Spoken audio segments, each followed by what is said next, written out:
শুভ সকাল প্রিয় দর্শক, আমন্ত্রণ জানাচ্ছি বাংলা ভিশনের স্বাস্থ্য ও চিকিৎসা বিষয়ক সরাসরি আয়োজন স্বাস্থ্য কথা অনুষ্ঠানে আজকের পর্বে। আপনাদের সাথে আছি আমি ডাক্তার সিফাত রহমান। প্রিয় দর্শক, আজকের পর্বে আমাদের সাথে উপস্থিত আছেন দুজন বিশেষজ্ঞ চিকিৎসক। আমাদের আজকের আমন্ত্রিত অতিথিদের সাথে পরিচয় করে দিচ্ছি। আমাদের সাথে আছেন ডাক্তার মোহাম্মদ আবুল খায়ের, সহযোগী অধ্যাপক কার্ডিওলজি বিভাগ, national institute of cardiovascular disease and medicine. আমাদের সাথে স্টুডিওতে আরও উপস্থিত আছেন অধ্যাপক ডাক্তার নাজনীন মাহমুদ, আসসালামু আলাইকুম, বিভাগীয় প্রধান কিডনি রোগ বিভাগ, আনোয়ার খান মডার্ন মেডিকেল কলেজ ও হাসপাতাল। প্রিয় দর্শক, আপনাদের যদি কোনো প্রশ্ন থাকে বিশেষত কিডনি রোগ নিয়ে বা হার্টের কোনো রোগ নিয়ে যদি আপনাদের জানার কিছু থাকে, তাহলে আমাদের বিশেষজ্ঞ চিকিৎসকদের সাথে সরাসরি কথা বলতে পারছেন। যে নাম্বারটিতে ডায়াল করতে হবে সেটি টিভি স্ক্রলে দেখতে পাচ্ছেন। এছাড়া আমরা ফেসবুকে লাইভে আছি, সেখানে আমাদের সাথে যুক্ত হতে পারছেন। আপনাদের দুজনকে আমন্ত্রণ জানাচ্ছি। ধন্যবাদ। স্যার, আমাদের আজকের আয়োজনের শুরুতেই যদি হাইপারটেনশন নিয়ে কথা বলি, কারণ এখন আমরা জানি যে নন কমিউনিকেবল ডিজিজগুলোর মধ্যে হাইপারটেনশন প্রথম 1 থেকে 5টার মধ্যেই একটা অন্যতম রোগ, যেটা বাংলাদেশে প্রতি বছর নতুন করে হাইপারটেনশনের রোগী যুক্ত হচ্ছে। তো এই বিষয়টি নিয়ে আমি জানতে চাচ্ছি আপনার কাছে। ধন্যবাদ। একটা খুব কমন কোশ্চেন এটা। হাইপারটেনশন বলতে রোগের পারসেপশন দুই রকম। অনেকে আছে টেনশনকে বেশি বা ভাবলে বা বেশি হইলে হাইপারটেনশন বলে, আর উচ্চ রক্তচাপকে আমরা হাইপারটেনশন বলি। ব্লাড প্রেশার যখন একটা নির্দিষ্ট মাত্রার উপরে থাকবে এবং এটা পারসিস্টেন্টলি বেশি থাকবে, তাইলে আমরা তাকে হাইপারটেনশন বলতে পারি। অনেকেই একটা রিডিং নিয়ে আমাদের কাছে চলে আসে, স্যার আমার তো প্রেশার অনেক বেশি, আমি কি উচ্চ রক্তচাপে ভুগতেছি কিনা। আসলে আমরা একটা রিডিং নিয়ে আমরা কখনোই বলি না যে সে উচ্চ রক্তচাপে ভুগতেছে। আমরা বলি একটা persistent raised of blood pressure, এটা স্ট্যান্ডার্ড লেভেলের বেশি যদি থাকে তাহলে আমরা তাকে লেভেল করি হাইপারটেনশন হিসেবে। মানে ব্লাড প্রেশার মাপার নিশ্চয়ই কিছু সায়েন্টিফিক পদ্ধতি আছে, সেভাবে আপনারা মেপে তারপরে আপনারা নিশ্চিত হন যে রোগীটার হাইপারটেনশন আছে কিনা। আমি ব্লাড প্রেশার মাপার পদ্ধতি সম্পর্কে আপনার কাছে বিস্তারিত জানবো। একটু ম্যাডামের কাছে আসি। যে আমরা জানি যে হাইপারটেনশনের সাথে ক্রনিক কিডনি ডিজিজের একটা সরাসরি যোগসূত্র আছে। তো নিশ্চয়ই আপনাদের প্র্যাকটিস লাইফে আপনারা এই ধরনের রোগীগুলো পান যারা প্রেজেন্ট করেই আপনাদের কাছে হাইপারটেনশন নিয়ে। এই বিষয়টা নিয়ে জানতে চাইছি। ধন্যবাদ। আসলে ক্রনিক কিডনি ডিজিজ তো অনেক নীরব রোগ, এটা সহজে ধরা পড়ে না। যদি কোনো পেশেন্টের দীর্ঘদিন ধরে প্রেশার থাকে, হাইপারটেনশন যেটাকে আমরা বলি ব্লাড প্রেশার বেশি, যদি দীর্ঘদিন ধরে ব্লাড প্রেশার বেশি থাকে এবং সেই প্রেশারটা যদি কন্ট্রোলের মধ্যে না থাকে, তাহলে তার কিডনি ডিজিজ একটা সময় পরে হবে, 7 বছর পরে হোক, 10 বছর পরে হোক হবে। সেরকম ডায়াবেটিসের পেশেন্টের জন্য আনকন্ট্রোল ডায়াবেটিস যদি থাকে তাহলে ক্রনিক কিডনি ডিজিজ হবে। এখন প্রেশার আগে হয়েছে না ক্রনিক কিডনি ডিজিজ আগে হয়েছে, এটা নিয়ে অনেক মতবিরোধ মানুষের মধ্যে থাকে যে আগে থেকে ক্রনিক কিডনি ডিজিজ ছিল পরে প্রেশার হয়েছে, বা আগে থেকে প্রেশার ছিল পরে কিডনি ডিজিজ হয়েছে। তো দুটাই হতে পারে। প্রেশার দীর্ঘদিন ধরে থাকলে কিডনি খারাপ হতে পারে, আবার ক্রনিক কিডনি ডিজিজের একটা প্রেজেন্টেশন কিন্তু প্রেশার। তো আমরা অনেক ইয়াং পেশেন্ট পাই, অনেক কম বয়সী পেশেন্ট পাই যারা প্রেজেন্ট করেই হচ্ছে হাইপারটেনশন নিয়ে। প্রেশার বেশি থাকে এবং পরীক্ষা নিরীক্ষা করলে দেখা যায় যে তার সিরাম ক্রিয়েটিনিন বেশি, তার কিডনি কম কাজ করছে, দুটো কিডনি ছোট হয়ে গেছে। তো এরকম পেশেন্ট আমরা অনেক পাই। ফিমেল পেশেন্টদের ক্ষেত্রে ইয়াং পেশেন্ট, যেসব ফিমেল পেশেন্ট তাদের যদি হাইপারটেনশন থাকে তাদের জন্য তো কিছু রেস্ট্রিকশন থাকে, যেহেতু সে ফার্টাইল এইজে থাকে, তো তাদের ওষুধ ঠিক করে দেয়া, এগুলি অনেক ব্যাপার থাকে। আর এজেড পেশেন্ট যাদের হাইপারটেনশন হয় তাদের হচ্ছে ওষুধ ঠিক করে দেওয়া একটা ব্যাপার। আর ক্রনিক কিডনি ডিজিজ যদি অ্যাসোসিয়েটেড থাকে হাইপারটেনশনের সাথে উইথ ক্রনিক কিডনি ডিজিজ, তাহলে কিন্তু প্রেশারটা দেখা গেছে রাত্রের দিকে, সন্ধ্যার পর থেকে রাত পর্যন্ত প্রেশার বেশি থাকে।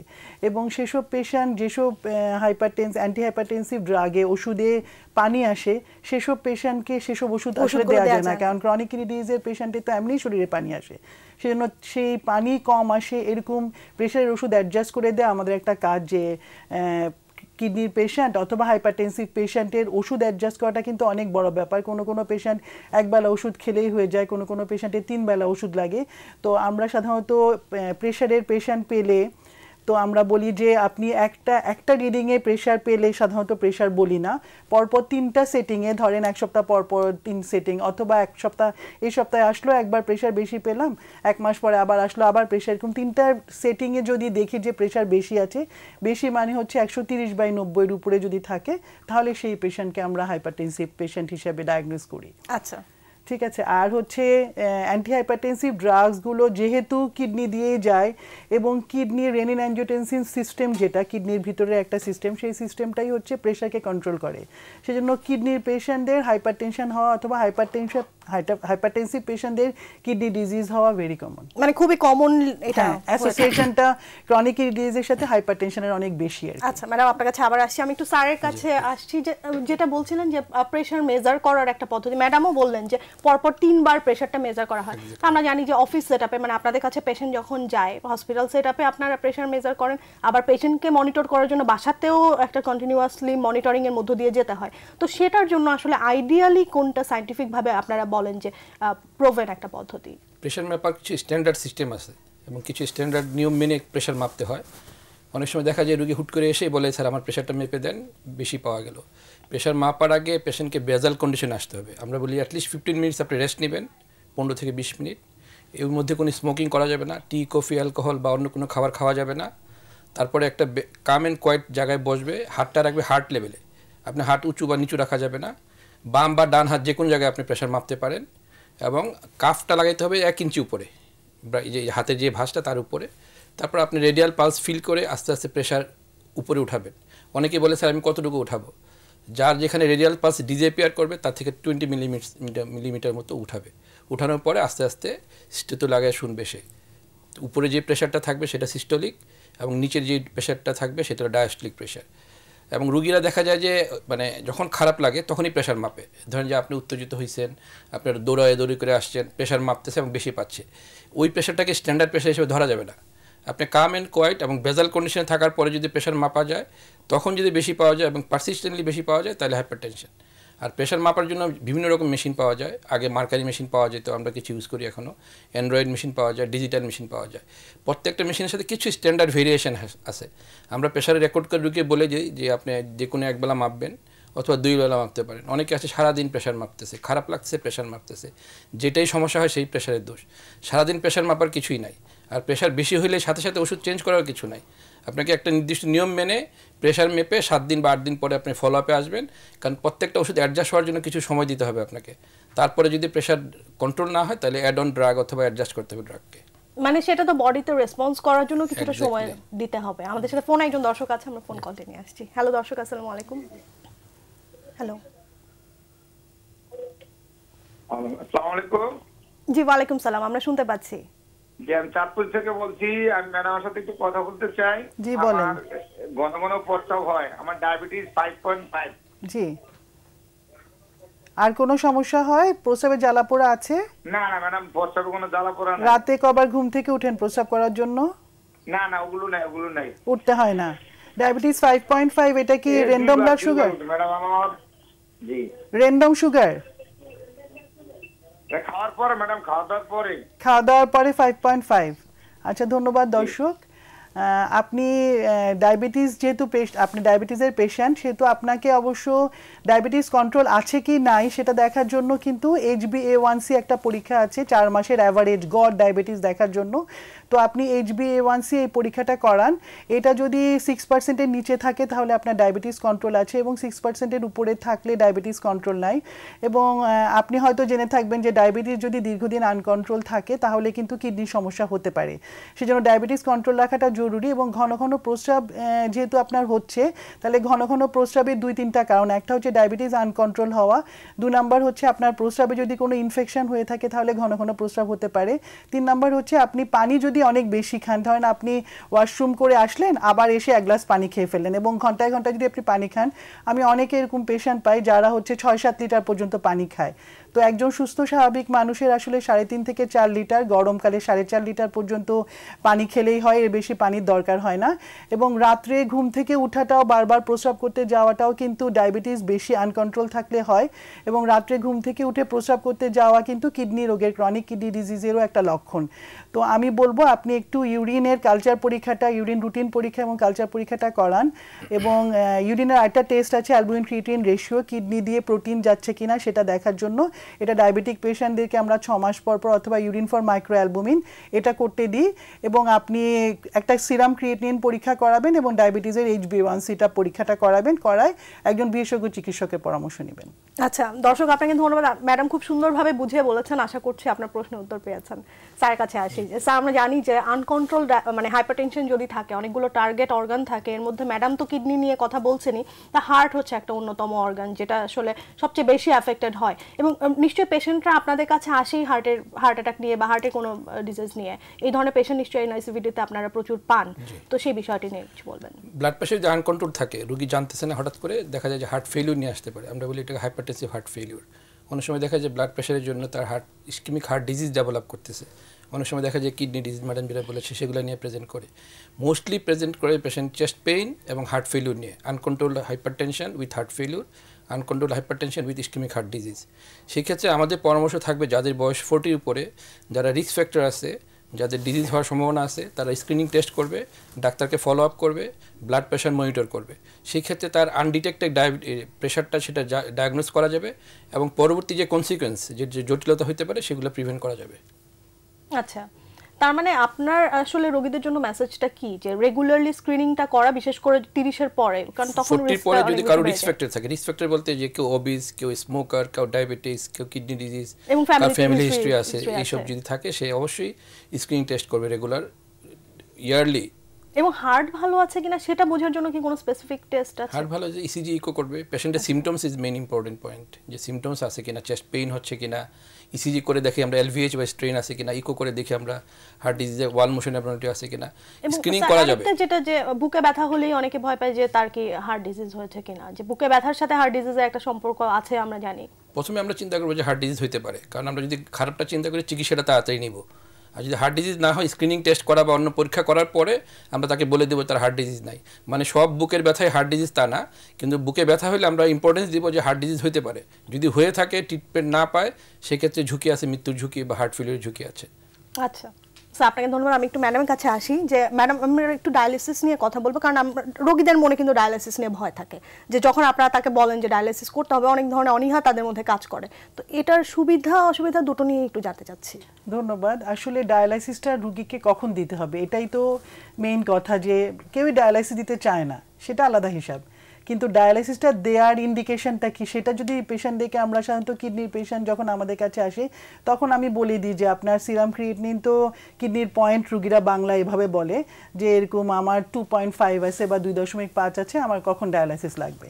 সাধারণত সিরাম ক্রিয়েটিনিন যদি 6.5-এর উপরে উঠে যায়, 6.5-এর উপরে উঠে যায়, তাহলে ডায়ালাইসিস শুরু হয়। এবং ইজিএফআর, এস্টিমেটেড জিএফআর, যেটা কিডনির ফাংশন মাপার একক, সেটা যদি 5-এর নিচে নেমে যায়, সেটাকে আমরা এন্ড-স্টেজ রেনাল ডিজিজ বলি, মানে কিডনি একেবারেই কাজ করছে না, সেই ক্ষেত্রে তার ডায়ালাইসিস লাগবে। এর বাইরে হচ্ছে যদি পটাশিয়াম অনেক বেশি থাকে, কিডনির পেশেন্টদের পটাশিয়াম বেশি থাকে, কারণ কিডনি পটাশিয়াম বের করতে পারে না, তো পটাশিয়াম যদি 7-এর কাছাকাছি থাকে বা 7-এর উপরে থাকে, 6.5-এর উপরে থাকলে অনেক সময় আমরা ডায়ালাইসিস দিই, যে অন্য পটাশিয়াম কমানোর জন্য সব মেজার দেওয়া হয়ে গেছে কিন্তু পটাশিয়াম কমছে না, কারণ পটাশিয়াম যদি বেশি থাকে তাহলে অ্যারিথমিয়া হবে, হার্টের জন্য সমস্যা হবে। সেজন্য অ্যারিথমিয়াটা যদি না হয়, সেটার জন্য সব মেজার করার পর দেখা গেল যে পটাশিয়াম কমেনি, সেই ক্ষেত্রে সিকেডি পেশেন্টে, ক্রনিক কিডনি ডিজিজের পেশেন্টে ডায়ালাইসিস লাগবে। এর বাইরে ইউরিমিক পেরিকার্ডাইটিস বলি, চেস্ট পেইন, যে বললে তুমি যে চেস্ট পেইন নিয়ে রুগীরা আসে, চেস্ট পেইন কিন্তু কিডনির পেশেন্টটা এন্ড স্টেজ রেনাল ডিজিজ, যাদের কিডনি একেবারেই খারাপ হয়ে গেছে, তারাও কিন্তু ইউরিমিক পেরিকার্ডাইটিস, যেটা হার্টের বাইরের দিকে একটা পেরিকার্ডিয়াম আছে, পর্দার মতো আছে, ওটার ভিতরে ইনফ্লামেশন হয় এবং ওটা পেরিকার্ডাইটিস নিয়ে পেশেন্ট প্রেজেন্ট করে, সিভিয়ার চেস্ট পেইন হয়।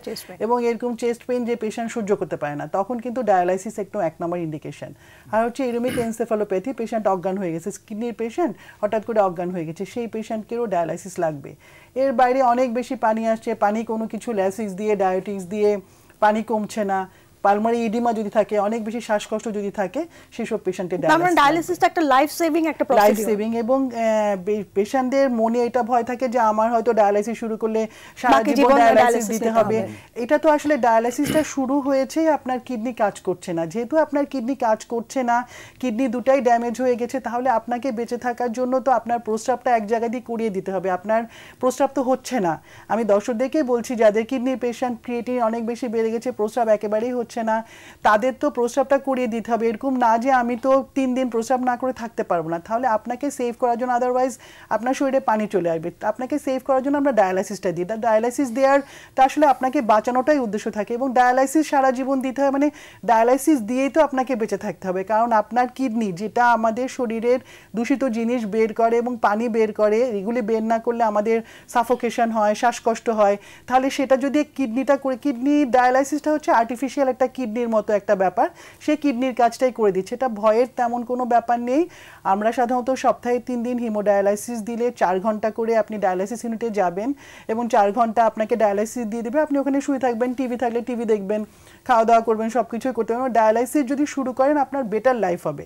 বেটার লাইফ কেমন? আপনার যে খাওয়ার এতগুলো রেস্ট্রিকশন ছিল সেই রেস্ট্রিকশনগুলি অনেক কমে আসবে, আপনি বেটার ফিল করবেন, দেখবেন যে আপনি নর্মাল সব কাজকর্ম করতে পারছেন। আমার অনেক পেশেন্ট আছে যারা অফিস করে সারাদিন এবং সন্ধ্যার পরে এসে ডায়ালাইসিস নেয়, তো তাদের কোনো সমস্যা না। একটা মেয়ে আছে আর্কিটেক্ট, একটা মেয়ে ছিল, ওর তো বিশ্বাসই করে নাই যে তার কিডনি খারাপ হয়েছে, তো সে ডায়ালাইসিস শুরু করলো, পরবর্তীতে সে ট্রান্সপ্লান্ট করলো, এবং ট্রান্সপ্লান্ট হচ্ছে বেস্ট অপশান কিডনি পেশেন্টের জন্য, এন্ড-স্টেজ রেনাল ডিজিজের পেশেন্টের জন্য, যে একটা ট্রান্সপ্লান্ট করলে তার সমস্ত কিছু support, endocrine support, hormonal support এবং ব্লাডে যে রক্ত তৈরি হয় না কিডনি রুগীদের, সব সাপোর্ট আমরা ট্রান্সপ্লান্ট পেশেন্টদের যাদের ট্রান্সপ্লান্ট করে তাদের হয়ে থাকে। তো ডায়ালাইসিসকে আসলে ভয় পাওয়ার তেমন কিছু নেই।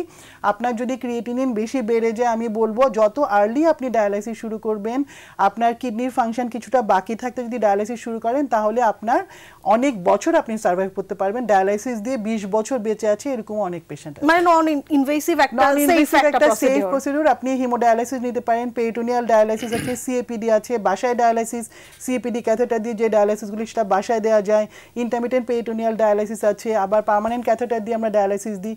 তো অনেক ধরনের ডায়ালাইসিস আছে, আপনার যেটা আপনার জন্য সুটেবল হয়। যেমন হার্টের পেশেন্টরা সাধারণত হিমোডায়ালাইসিসের চেয়ে আমরা পেরিটোনিয়াল ডায়ালাইসিস, সিএপিডি যে ডায়ালাইসিসটা, সেটা দেওয়াটা প্রিফার করি। তো সেই অনুযায়ী আপনার যে বিশেষজ্ঞ চিকিৎসককে আপনি দেখাচ্ছেন, সে আপনাকে সেট করে দিবে যে আপনি কোন সেটিংয়ে আসলে ভালো থাকবেন। মানে আমাদের সাথে ফোন একজন দর্শক আছে, আমরা ফোন কলটি নিয়ে আসছি। হ্যালো দর্শক, আসসালামু আলাইকুম। হ্যালো হ্যালো, আসসালামু আলাইকুম। জি, ওয়ালাইকুম সালাম। আমি খিলক্ষেত থেকে মোহাম্মদ আজহারুল ইসলাম বলছিলাম যে আমার এই মানে 5-7 দিন যাবত কোমরে ব্যথা আছে। জি, কোমরে মানে এমনি শুয়ে থাকলে বা এমনি ব্যথা করে না, যেমন উঠলে শোয়া থেকে উঠে দাঁড়াইলে যেমন একটু চাপ লাগে বা জি। আপনার বয়স কত দর্শক? আমার বয়স 58। কোমরে ব্যথাটা কি প্রস্রাবের রাস্তার দিকে অথবা পায়ের দিকে যায়? না না, ওরকম কোনো দিকে যায় না, যেখানে আছে সেখানেই থাকে। আর আপনার প্রস্রাবের রং কিরকম হয়? স্বাভাবিক। প্রস্রাব লালচে হয় নাই? না না, লালচে হয় না। আচ্ছা, ধন্যবাদ। আর প্রস্রাবের সাথে ফেনা যায় আপনার? না না। ডায়াবেটিস অথবা প্রেশার কিছু আছে? প্রেশার আছে, হাই প্রেশার আছে, কিন্তু ডায়াবেটিস নেই। হাই প্রেশার আছে। আচ্ছা, ধন্যবাদ। তো আপনার কোমরে ব্যথার তো অনেকগুলো কারণ আছে, তার মধ্যে 2-3টা কারণের কথা আমি বলছি। একটা হচ্ছে আপনার যদি কিডনিতে কোনো পাথর হয়, কিডনিতে স্টোন হলে, অথবা প্রস্রাবের রাস্তায় যদি কিডনি থেকে প্রস্রাব বের হয় যে রাস্তা, সেখানে যদি পাথর হয়, তাহলে পিছনে ব্যথা, ব্যাক পেইন হতে পারে, এবং সেই ব্যথাটা সাধারণত অন্ডকোষের দিকে অথবা পায়ের দিকে যায় অথবা প্রস্রাবের রাস্তার দিকে যায়। তো ওই ব্যথাটার প্যাটার্নটা দেখে আমরা ধরে নিই যে কিডনিতে পাথর হয়েছে কিনা। এই ক্ষেত্রে প্রস্রাব লালচে হতে পারে এবং গাঢ় রঙের প্রস্রাব হতে পারে। এর বাইরে ব্যথার আরেকটা কারণ হচ্ছে অ্যাকিউট পাইলোনেফ্রাইটিস অথবা ক্রনিক পাইলোনেফ্রাইটিস। কিডনির মধ্যে যদি ইনফেকশন হয়, তাহলেও কিন্তু কোমরে ব্যথা হয়। তো আমরা সাধারণত কোমরে, কিডনি যেহেতু কোমরের দুই পাশে, হাড়ের দুপাশে থাকে, সেহেতু কোমরে ব্যথা থাকলে আমরা প্রাথমিকভাবে কিডনিতে কোনো সমস্যা আছে কিনা সেটা আমরা চিন্তা করি। এর বাইরে, কিডনির বাইরে হচ্ছে আপনার কোমর, হাড্ডিতে যদি কোনো ইনফেকশন হয়ে যায়, অনেক সময় বোনে, আমি কিছুদিন আগে একজন পেশেন্ট পেলাম যার হচ্ছে বোন টিবি হয়েছে, আরেকজন পেশেন্ট পেলাম যার কিডনিতে টিবি হয়েছে। তো এসব কারণেও কিন্তু কোমরে ব্যথা হয়।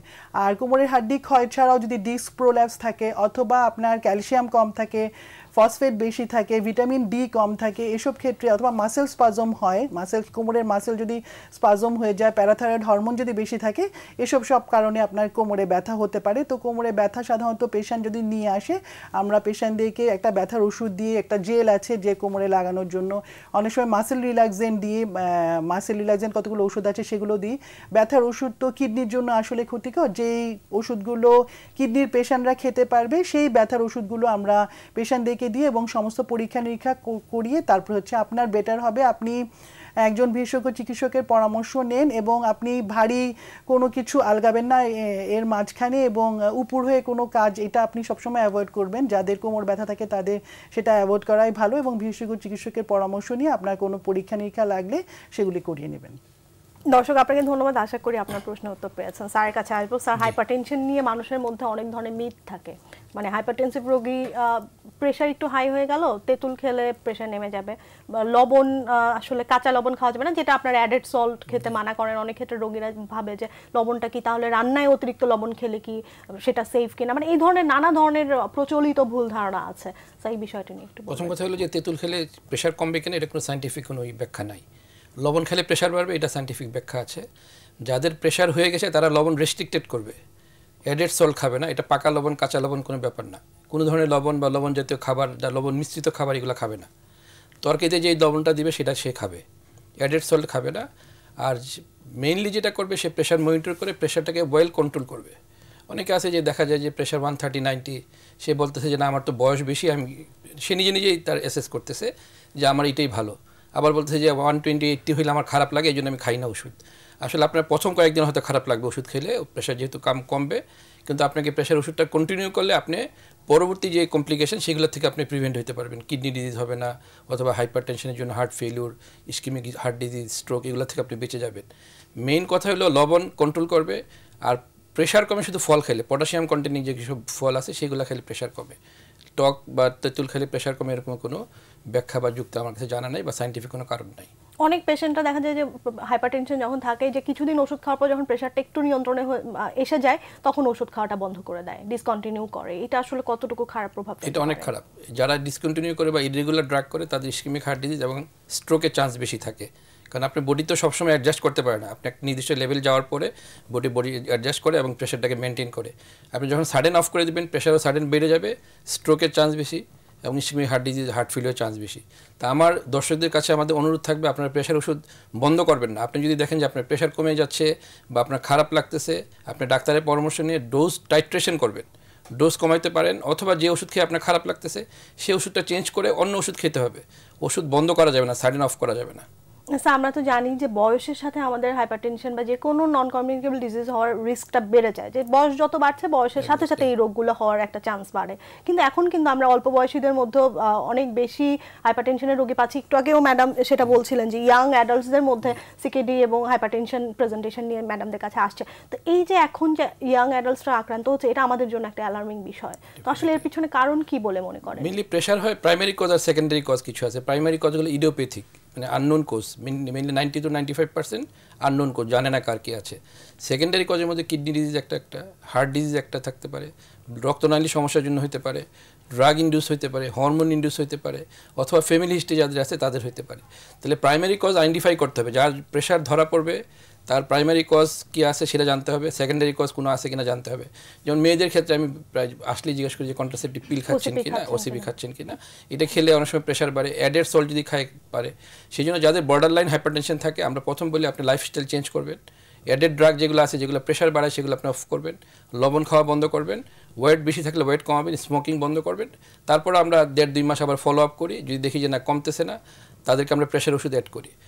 কিন্তু যদি কেউ এন্ড অর্গান ড্যামেজ নিয়ে আসে প্রথমবারই, যে হাইপারটেনশনের সাথে heart failure, diabetic, kidney disease, তাকে আর ফলো আপ করার কোনো সুযোগ নাই। তাকে আমরা যে স্ট্যান্ডার্ড যে ডোজ আছে সেই ডোজ দিয়ে আমরা প্রেশার কন্ট্রোল করার চেষ্টা করি। মানে তখন লাইফস্টাইল মডিফিকেশন করে ওয়েট করার মতন অবস্থাটা আসলে থাকে না। আপনারা ম্যানেজমেন্ট, ড্রাগ ম্যানেজমেন্টের সাথে আমাদের অ্যাড অন করতে হবে, ড্রাগ ম্যানেজমেন্টটা জরুরি হয়ে দাঁড়ায়। আচ্ছা, আমাদের সাথে ফোন একজন দর্শক আছে, আমরা ফোন কলটি নিয়ে আসছি। হ্যালো দর্শক। হ্যালো, জি শুনতে পাচ্ছি। হ্যালো, আসসালামু আলাইকুম। ওয়ালাইকুম আসসালাম, শুনতে পাচ্ছি। আপনার নাম বলে প্রশ্নটি করুন। জি, আমার নাম কামাল হোসেন, আমি গাজীপুর থেকে বলছি। জি দর্শক, প্রশ্নটি করুন। বিষয়টা হলো যে আমি একটু ম্যাডামের সাথে একটু কথা বলতে চাচ্ছিলাম। জি বলেন বলেন দর্শক, আমি শুনতে পাচ্ছি।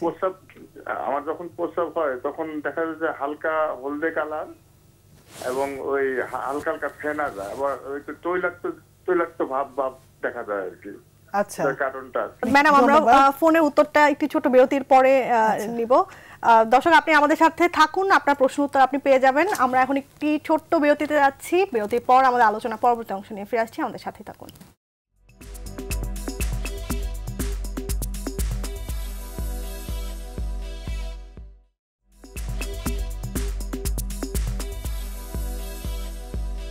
দর্শক বিরতি শেষে আবারও আমন্ত্রণ জানাচ্ছি বাংলা ভিশনের স্বাস্থ্য ও চিকিৎসা বিষয়ক সরাসরি আয়োজন স্বাস্থ্য কথা অনুষ্ঠানে। সাথে আছি ডাক্তার সিফাত রহমান। আমাদের সাথে আজকে স্টুডিওতে আছেন দুজন বিশেষজ্ঞ চিকিৎসক, একজন কিডনি রোগ বিশেষজ্ঞ এবং একজন হার্ট বিশেষজ্ঞ। আমাদের আজকের আমন্ত্রিত অতিথি ডাক্তার মোহাম্মদ আবুল খায়ের, সহযোগী অধ্যাপক কার্ডিওলজি বিভাগ এনআইসিভিডি। আমাদের সাথে আরও আছেন অধ্যাপক ডাক্তার নাজনীন মাহমুদ, বিভাগীয় প্রধান কিডনি রোগ বিভাগ, আনোয়ার খান মডার্ন মেডিকেল কলেজ হাসপাতাল। প্রিয় দর্শক, আপনারা কিন্তু আমাদের আজকের অতিথিদের সাথে সরাসরি কথা বলতে পারছেন, যে নাম্বারটিতে ডায়াল করতে হবে সেটি টিভি স্ক্রলে দেখতে পাচ্ছেন। এছাড়া আমরা ফেসবুকে লাইভে আছি, সেখানে আমাদের সাথে যুক্ত হতে পারছেন। ম্যাডাম, বিরতিতে যাওয়ার আগে আমাদের সাথে একজন দর্শকের প্রশ্ন ছিল। ধন্যবাদ দর্শক। আপনি বিরতিতে যাওয়ার আগে আপনি জানতে চেয়েছেন যে আপনার প্রস্রাবের সাথে ফেনা যাচ্ছে এবং প্রস্রাবটা পিছলা পিছলা হচ্ছে, একটু তৈলাক্ত ভাব আছে, এতটুকু পর্যন্ত।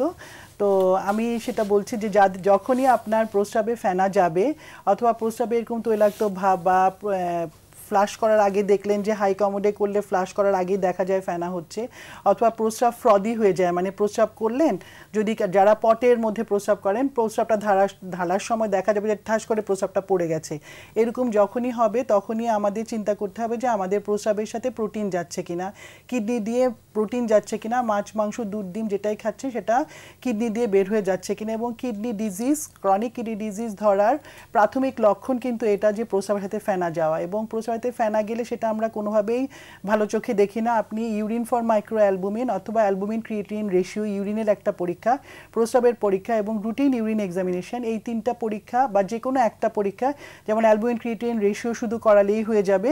ওটা যদি 30-এর উপরে থাকে তাহলে আপনার কিডনি দিয়ে প্রোটিন যাচ্ছে, এবং কিডনি দিয়ে প্রোটিন গেলে আপনার কতগুলো ওষুধ আমরা দিই, সেটা একটা অ্যান্টি হাইপারটেনসিভ ড্রাগ, প্রেশারের ওষুধ, যেটা কিডনি দিয়ে প্রোটিন যাওয়া কমায়।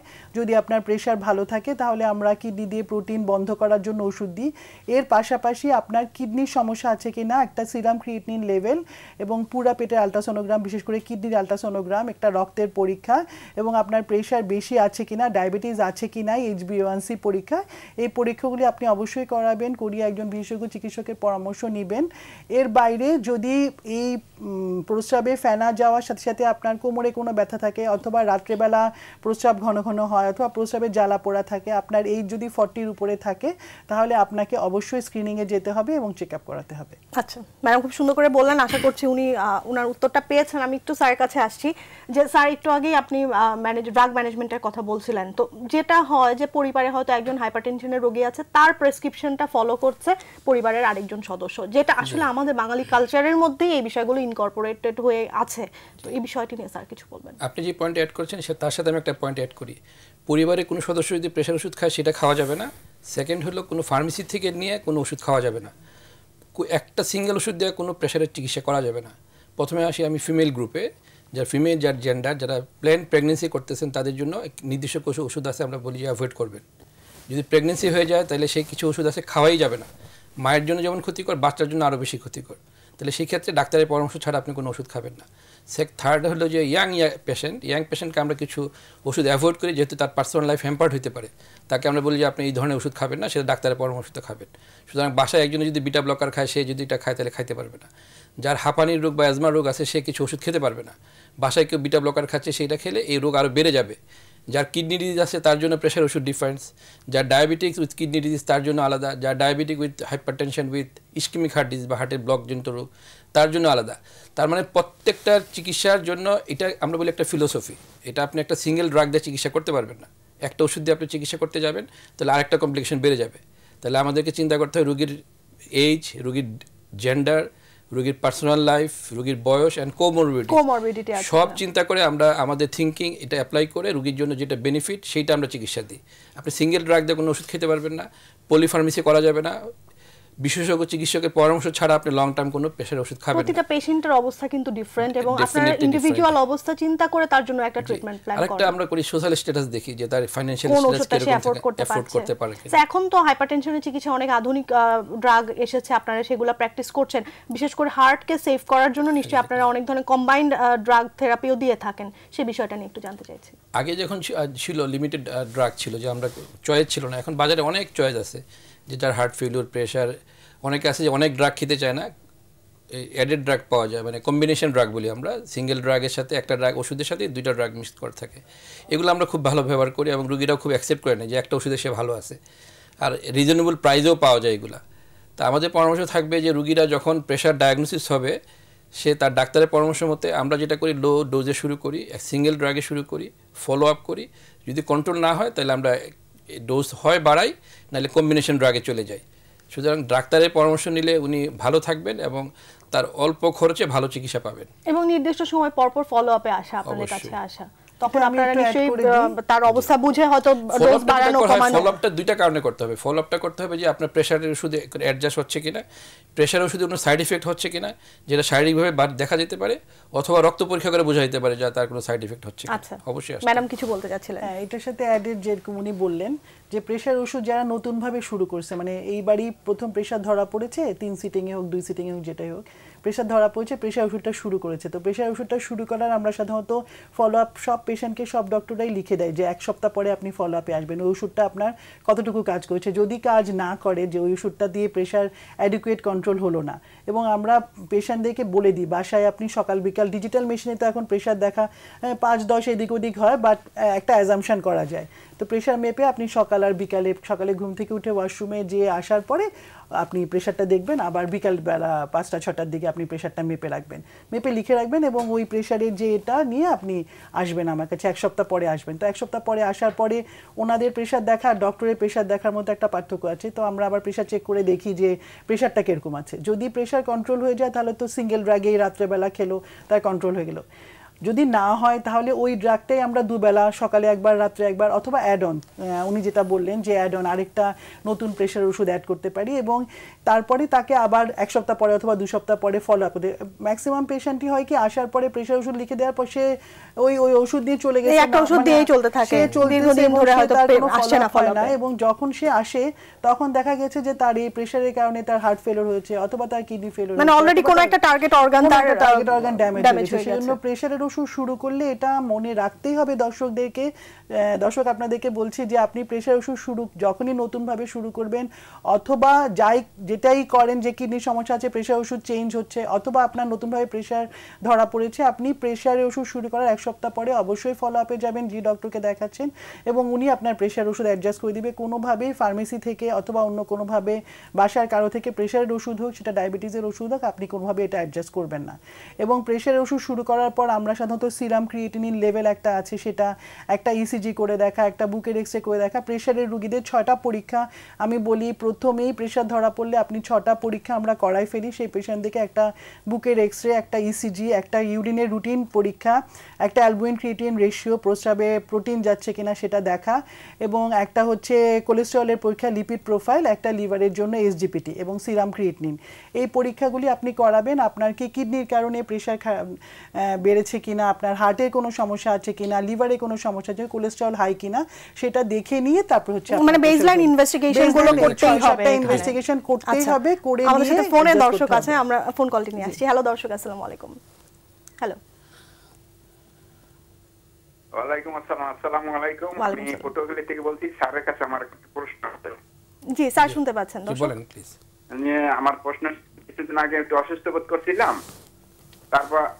তারপর আমি ডাক্তারের পরামর্শ নেই, ডাক্তার আমাকে ব্লাড টেস্ট এবং ইউরিন টেস্ট দিচ্ছিল। তারপর সবকিছু ঠিক আছে, ব্লাডে চর্বি এবং প্রেশার ধরা পড়ছে। এই যাবত আমি এবার প্রেশারের ওষুধটা বন্ধ করে দিচ্ছি, আমার কোনো ক্ষতি হবে কিনা সেটা আমি স্যারের কাছে জানতে চাচ্ছি। প্রথম কথা হলো, প্রেশারে যখন ডাক্তার প্রেশারের চিকিৎসা দিয়েছে আপনি এটা বন্ধ করতে পারবেন না। প্রেশারের ওষুধ খাওয়ার পর যদি আপনার কোনো খারাপ লাগে বা আপনি টলারেট করতে পারতেছেন না, তাহলে ডাক্তারের কাছে যাবেন, যে আপনার নির্দিষ্ট যে সমস্যা আছে সেটা বলবেন। বলার পর ডাক্তার দেখবে যে এটা ওষুধের জন্য হয়েছে না ওষুধে প্রেশার কমে যাওয়ার জন্য হয়েছে বা অন্য কোনো কারণে হয়েছে, এটা ডিটেক্ট করার পরে ওই ওষুধটাকে হয় অল্টারনেট দিবে অথবা ডোজটাকে অ্যাডজাস্ট করে দিবে। আপনার এই বন্ধ করাটা ঠিক হয় নাই। আর যেহেতু আপনি একটা হাই কোলেস্টেরলের পেশেন্ট, যেটা বললেন যে উচ্চ কোলেস্টেরল আছে, সেই ক্ষেত্রে আপনার তো একটা রিস্ক ফ্যাক্টর আছে যে হার্ট ডিজিজ হওয়ার। সেক্ষেত্রে আপনার উচিত হবে কোলেস্টেরল ওষুধ চালানোর পাশাপাশি প্রেশারের যে ওষুধ আছে সেটাকে অ্যাডজাস্ট করে ডাক্তারের পরামর্শ মতো চলা। আচ্ছা, আমার সাথে আরেকজন দর্শক আছেন। হ্যালো, আসসালামু আলাইকুম। ওয়ালাইকুম সালাম। দর্শক, আপনার টেলিভিশনের ভলিউম কমিয়ে আমাদেরকে প্রশ্নটি করুন। জি, আমি একটু ম্যাডামের সাথে কথা বলতে যাচ্ছিলাম। জি বলেন। জি, আমার সমস্যা হলো যে আমার এই যে পেটের এখান দিয়ে, পুষ্টির এখান দিয়ে ব্যথা পড়তেছে গত বৃহস্পতিবার থেকে। আচ্ছা, আর প্রস্রাব একটু হলুদ বের হয়। প্রস্রাবের জ্বালা পোড়া আছে? আমি আপনার ওই যে গতকালকে ডাক্তার দেখাচ্ছিলাম, জি, যে আমাকে ফিলমেট, একটা অ্যান্টিবায়োটিক আর একটা হলো এই ওষুধ দিয়েছে। আপনার প্রস্রাবের জ্বালা পোড়া আছে? না, প্রস্রাবের ব্যথাটা পেটের কোন জায়গায় ব্যথা করছে আপনার? ডান পাশে নিচে। ডান পাশের নিচের দিকে ব্যথা করছে। ধন্যবাদ দর্শক। আপনার তো জ্বর আছে না জ্বর নেই? আচ্ছা, সংযোগ বিচ্ছিন্ন হয়েছে। ধন্যবাদ দর্শক। আপনার পেটের ডান পাশের নিচের দিকে যদি ব্যথা করে তাহলে আমি বলবো যে আপনি একটা আলট্রাসোনোগ্রাম আপনাকে অবশ্যই করাতে হবে। আপনাকে ডক্টর একটা অ্যান্টিবায়োটিক ফিল্মে যেটাই দিয়েছে এটা আপনি খান, অসুবিধা নাই। এবং পানিটা আপনাকে বেশি পরিমাণে খেতে হবে। পানি 3.5 থেকে 4 লিটার পর্যন্ত খাবেন এবং প্রস্রাবটা কোনোভাবেই আটকায় রাখবেন না, প্রস্রাব ধরে রাখবেন না। 2 ঘন্টা পর পর প্রস্রাব, ওয়াশরুমে যেয়ে প্রস্রাবটা ক্লিয়ার করে ফেলবেন।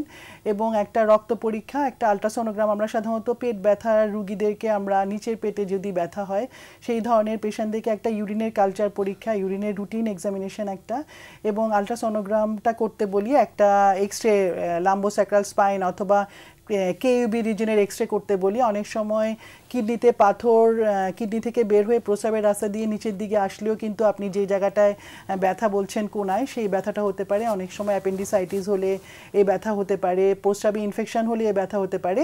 তো আলট্রাসোনোগ্রাম, একটা এক্সরে আর রক্ত পরীক্ষা, প্রস্রাব পরীক্ষা করলে এটা ধরা পড়বে। এবং আপনি সাধারণত ব্যথার পেশেন্টদেরকে আমরা বলি যে আপনি নরম আর তরল খাবার খাবেন। আপনি যখন খুব বেশি ব্যথা হবে, ব্যথার ট্যাবলেট খেতে পারেন, সাথে একটা গ্যাস্ট্রিকের ওষুধ খেতে পারেন, ওমিপ্রাজল খেতে পারেন। এবং নরম তরল খাবার খেলে আপনার যদি পায়খানা কষা থাকে তাহলে সেই পায়খানাটা যাতে কষা না হয় সেজন্য আপনি ইসবগুলের ভুসি খেতে পারেন, গ্লিসারিন সাপোজিটরি ব্যবহার করতে পারেন। পায়খানা কষা হলেও কিন্তু পেট ব্যথা হয়। তো পেট ব্যথার অনেকগুলো কারণ যেহেতু আছে সেহেতু আপনাকে এটা করতে হবে। অনেক সময় দেখা গেছে যে প্যানক্রিয়াটাইটিসের ব্যথা হলেও, অ্যাকিউট প্যানক্রিয়াটাইটিস হলেও পেট ব্যথা এখন অনেক পেশেন্ট আমরা পাচ্ছি অ্যাকিউট প্যানক্রিয়াটাইটিসের, বিশেষ করে ডায়াবেটিস থাকলে। সেই ক্ষেত্রে সিরাম লাইপেজ একটা পরীক্ষা আছে, সেই পরীক্ষাটা করালে যদি অনেক বেশি হয় তখন হচ্ছে প্যানক্রিয়াটাইটিস ডায়াগনোসিস হয়। তো আপনার আসলে হয়েছেটা কি সেটা ডায়াগনোসিস হওয়াটা খুব জরুরি এবং সেই অনুযায়ী আপনার চিকিৎসা করাটা জরুরি। আচ্ছা, স্যার কাছে আসবো। স্যার, লাইফস্টাইল নিয়ে কথা বলছিলাম। আপনি বলছিলেন যে ওষুধের পাশাপাশি আপনারা লাইফস্টাইল মডিফিকেশনের জন্য রোগীদেরকে উপদেশ দিয়ে থাকেন। তো আমরা তো জানি যে আমাদের হার্টের জন্য হার্ট ফ্রেন্ডলি কিছু খাবারের কথা আপনারা বলেন, যেই খাবারগুলো আসলে আমাদের হার্টটাকে সুস্থ রাখে, সেই বিষয়টা নিয়ে স্যার। অ্যাকচুয়ালি ফল খাবে পরিমিত, ওজন যেগুলো বেড়ে যায় সেগুলো খাবে না। যেসব খাবারে কোলেস্টেরল বেশি, আমরা বলি যে যেসব তেল জমে যায় বা যেসব খাবার জমে যায় সেটা শরীরেও জমে যাবে, এটাতে স্যাচুরেটেড ফ্যাট বেশি, সেটা খাবে না। যেমন ধরেন যে নারিকেল তেল, এটা খাওয়া যাবে না। তাহলে অলিভ অয়েল আবার জমে না, এটা খাওয়া যাবে। পশুর চর্বি খাওয়া যাবে না, পশুর চর্বি জমে যায় নর্মাল টেম্পারেচারে। যত পা তত খারাপ। মাছের কোনো পা নাই, মাছ খেতে পারবে এক্সেপ্ট চিংড়ি, বড় চিংড়ি যেটা, সেটা খারাপ, সেটা খেলে কোলেস্টেরলের মাত্রা বাড়বে।